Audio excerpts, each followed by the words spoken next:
What's up, guys? Kinger's Garage, Kinger here. Today we're working on the 05 700 Sportsman. We're going to change the fluids from front to back. We're going to do it 2 minutes. I'm going to give you the bolt heads, the fluids, and the capacities. Let's go! First up is the front gear case. It has a random 11mm socket for the drain.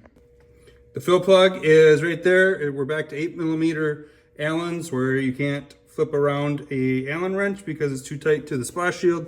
Good times.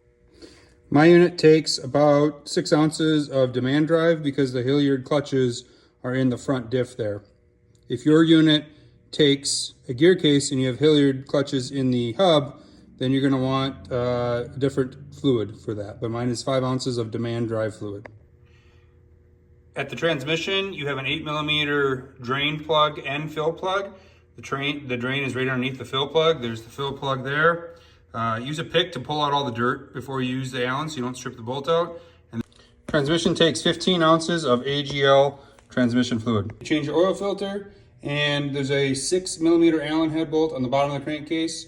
To pull that out, it takes 2 quarts of PS4 oil fluid right through the dipstick there. That's it.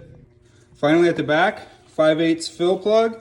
5/8 drain plug is under there. You can reach it up through the hole in the skid plate. Fill with 5 ounces of angle drive fluid. All right, guys, I hope that helps. Please leave a comment if it helped you out. We'll see you on the next one. Peace.